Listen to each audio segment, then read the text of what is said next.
നമുക്ക് അലീനയുടെയും മനുഷ്യങ്ങളുടെയും ഇന്നത്തെ നല്ലൊരു കഥ കേട്ടാലോ? അങ്ങനെ ഇന്നത്തെ കഥയിൽ വൈജയന്തി ഇങ്ങനെ ആലോചിച്ച് കിടന്നിട്ട് ബബിതയെ ഫോൺ ചെയ്യുവാണ്. പിന്നീട് ബബിതയോട് ചോദിച്ചു, അല്ല നീ എവിടെയാ, കോളേജിലാണോ അതോ വീട്ടിലാണോ എന്ന് ചോദിച്ചു. ഞാൻ വീട്ടിലാ, അതിന് കോളേജിലൊന്നും പോകാൻ തുടങ്ങിയിട്ടില്ലെന്ന് പറഞ്ഞു. അല്ല അച്ഛനെന്തിയെന്ന് ചോദിച്ചു. അച്ഛനോടെ ഉണ്ട്. ഷോപ്പ് തുറക്കുന്നുണ്ടോ എന്ന് ചോദിച്ചു. ഷോപ്പൊന്നും തുറക്കാൻ തുടങ്ങിയിട്ടില്ല എന്ന് പറഞ്ഞു. ഈ സമയം വൈജ പറഞ്ഞു, കമലയടുത്ത് എന്നെ വിളിച്ചിട്ടുണ്ടായിരുന്നു, ഒരു വാർത്ത പറഞ്ഞായിരുന്നു പറഞ്ഞു. അലീന എന്ന് പറയുന്നവളെ കോളനിയിലേക്ക് ചെന്നെന്നോ അങ്ങനെ എന്തൊക്കെയോ കാര്യങ്ങൾ പറഞ്ഞായിരുന്നു. അത് കേട്ടതും ഭവിത പറഞ്ഞു, അമ്മ കേട്ട കാര്യങ്ങളൊക്കെ സത്യമാ, എന്തൊക്കെയാണ് ഈ സംഭവിച്ചതെന്ന് ചോദിച്ചു. അവളിവിടെ ഒന്ന് അച്ഛനോട് വിസ്തീരിച്ച് ഓരോ കാര്യങ്ങൾ പറയുന്ന കേട്ടു. അവൾ ആ കോളനിയിലേക്ക് ചെന്നെന്ന്.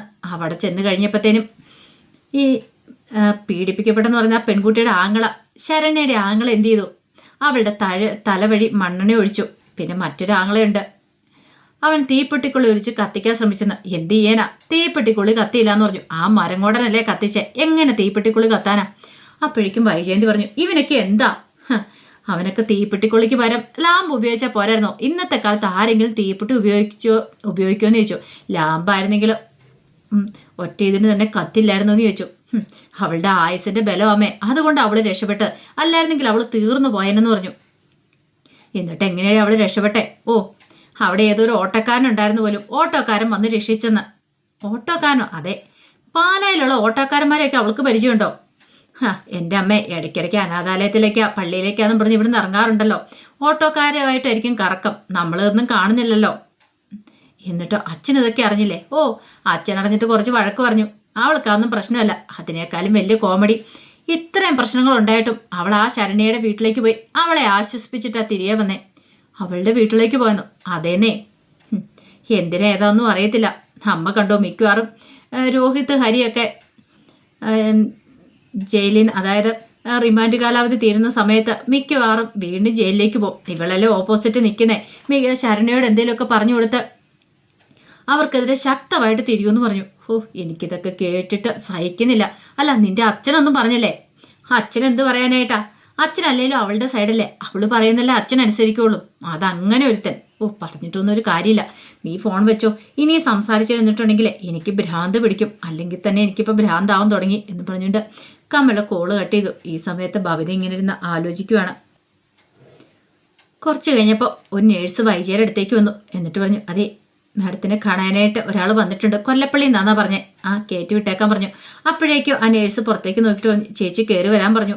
കമല കയറി വന്നിട്ട്, ചേച്ചിന്നോ? നീ എന്തിനടി എന്നെ ചേച്ചിന്ന് വിളിക്കുന്നത്? എന്നെക്കാളും 10 വയസ്സ് കൂടുതലുണ്ടല്ലോ നിനക്ക്, എന്നിട്ട് എന്നെ ചേച്ചിന്ന് വിളിക്കുന്നു. അല്ല, അത് പിന്നെ നീ കൂടുതൽ ചേച്ചിന്നൊന്നും വിളിക്കണ്ടെന്ന് പറഞ്ഞു. ആ നേഴ്സ് പാപം അതൊന്നും മിണ്ടാതെ അങ്ങോട്ടേക്ക് പോയി.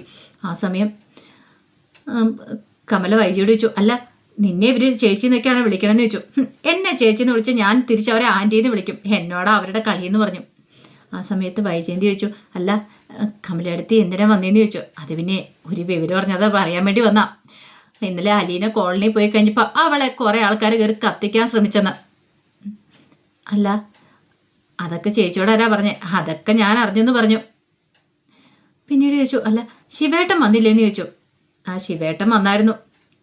ശിവേട്ടൻ വക്കീലിനെ കാണാൻ പോയി, എന്നെ ഇവിടെ ഡ്രോപ്പ് ചെയ്തിട്ട് പോയി, തിരികെ പോകുമ്പോൾ കൊണ്ടുപോവാന്ന് പറഞ്ഞു. എന്ത് ചെയ്യാനാ, അവർക്ക് ജാമ്യത്തിന് ശ്രമിക്കാതിരുന്നിട്ട് കാര്യമൊന്നും ഇല്ലോന്ന് പറഞ്ഞു. പിന്നീട് വൈജി ചോദിച്ചു, അല്ല ഇന്നലത്തെ കാര്യങ്ങളൊക്കെ അതിനെക്കുറിച്ച് ചേച്ചി ഒന്ന് പറഞ്ഞെന്ന് പറഞ്ഞു. എന്താവാനാ, അവളെ രക്ഷിച്ച ഒരു ഓട്ടോക്കാരനാന്ന് പറയണു. ഏത് ഓട്ടോക്കാരനാ എന്താന്ന് അങ്ങനെ ആർക്കറിയാം? അത് കേട്ടപ്പോൾ വൈജയെന്ന് പറഞ്ഞു, ബബിത എന്നോട് പറഞ്ഞിട്ടുണ്ടായിരുന്നു ഏതോ ഒരു ഓട്ടോക്കാരൻ്റെ കാര്യം. അവൾക്ക് ഓട്ടോക്കാരന്മാരുമായിട്ടാ കണക്ഷൻ. എന്നാലും അവൾ പാലായി വന്നിട്ട് ഇത്ര നാളല്ലേ ആയുള്ളൂ. ഈ ഓട്ടോക്കാരൻ എങ്ങനെ? ഒരുപക്ഷെ ഇനിയിപ്പോൾ ആ ഓട്ടോക്കാരനെ കാണാനായിട്ട് അവൾ അങ്ങോട്ടേക്ക് പോയതാണോ? നാട്ടുകാരൊക്കെ പിടികൂടി കഴിഞ്ഞപ്പോഴത്തേനും അവൾ തിരിച്ചു പറഞ്ഞാണോ? അതും എനിക്ക് സംശയമുണ്ട് വൈജയ്. മിക്കവാറും അങ്ങനെ ആവാനും സ്ഥലമുണ്ട്. അവൾ കണ്ട് ഓർഫനേജിലേക്കും അതുപോലെ പള്ളിയിലേക്കൊന്നും പറഞ്ഞ് മിക്കപ്പോഴും പോവാറുണ്ടായിരുന്നു. ഇനി ഈ ഓട്ടോക്കാരനെ കാണാനാണോന്ന് ആര് കണ്ടു? അപ്പോഴേക്കും കമല പറഞ്ഞു, അവിടെ ചെന്ന് കഴിഞ്ഞിട്ട് തിരികെ വന്നു കഴിഞ്ഞപ്പോൾ അവൾ പുതിയ ഡ്രസ്സൊക്കെ ഇട്ടോണ്ടാ വന്നേ. അവൾ ആ ഓട്ടോക്കാരൻ്റെ വീട്ടിലേക്കാണ് പോയത് പോലും.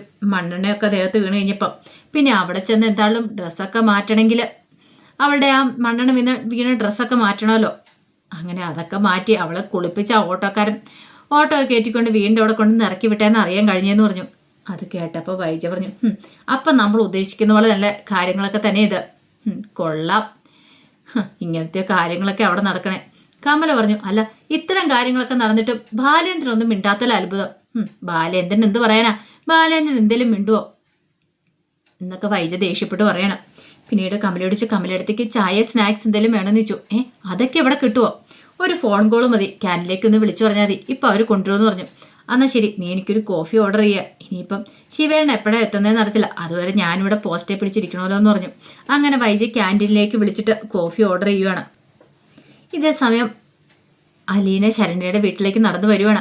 അങ്ങനെ വരുന്ന വഴിക്ക് അലീനെ ഒരാൾ തടയുവാണ്. കുറേ ആൾക്കാരൊക്കെ നോക്കുന്നുണ്ടായിരുന്നു. എന്നിട്ട് നീ ഇത് എങ്ങോട്ടാ പോണേന്ന് ചോദിച്ചു. ഞാൻ ശരണ്യയുടെ വീട്ടിലേക്ക്. അവിടേക്ക് എന്തിനാ നീ പോണേന്ന് ചോദിച്ചു. അവിടേക്ക് പോകേണ്ട കാര്യമുണ്ട് ചേട്ടാ. എന്തിനാ നീ പോണെന്ന് ചോദിച്ചേ.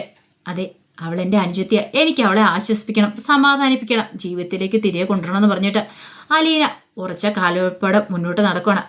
അയാൾ ആകപ്പാടെ ഒന്ന് പകച്ചുപോയി. പിന്നീട് അലീന നേരെ ഷാജിയുടെ വീട്ടിലേക്കാണ് വരുന്നത്. അപ്പോഴേക്കും ഷാജിയുടെ അമ്മയും പെങ്ങളും ഇറങ്ങി വന്നു.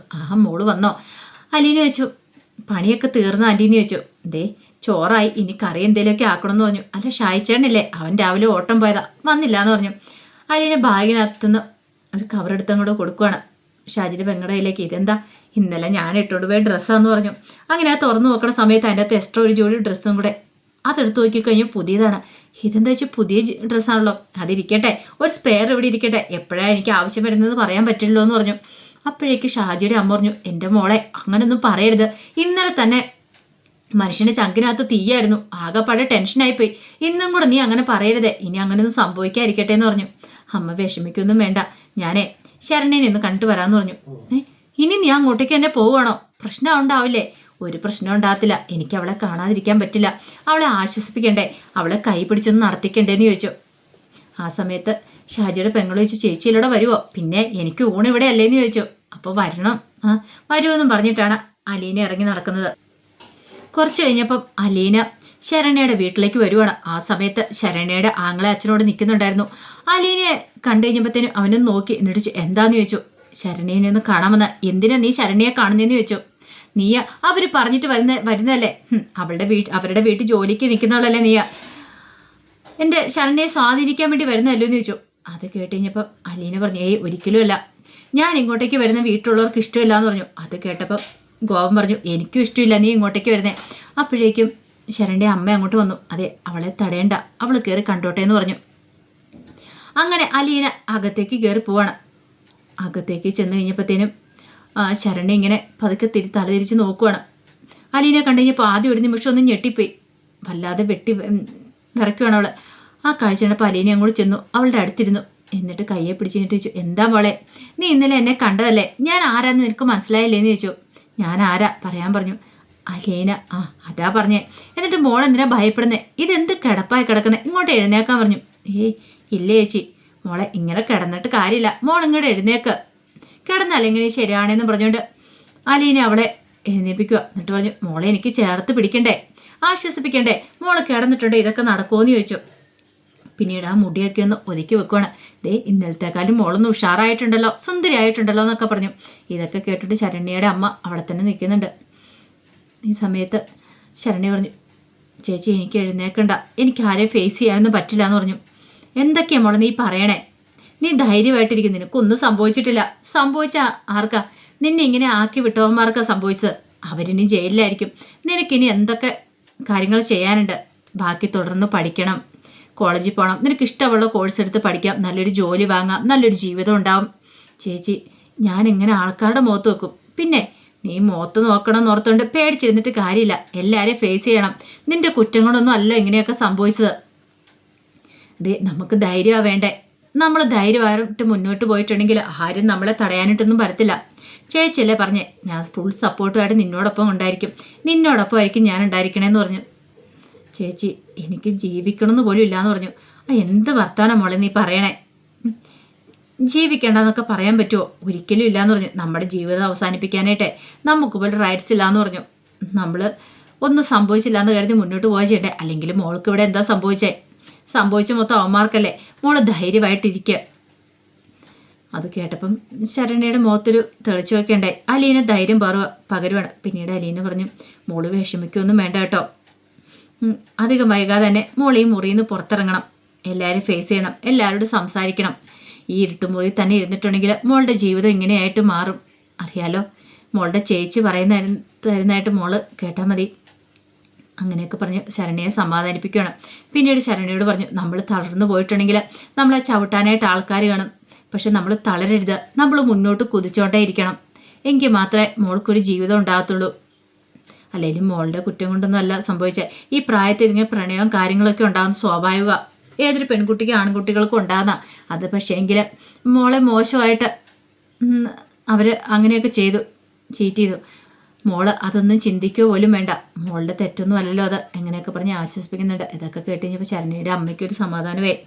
അതിൻ്റെ വിശേഷങ്ങളൊക്കെ നമ്മളിന്ന് കാണുന്നത്. ഇതിൻ്റെ ബാക്കി വിശേഷങ്ങളുമായിട്ട് വൈകുന്നേരത്തെ പ്രമോയി വരാട്ടോ. ഒരിക്കൽ കൂടി എല്ലാവർക്കും ശുഭദിനം നേർന്നുകൊണ്ട് നിർത്തുന്നു. നന്ദി.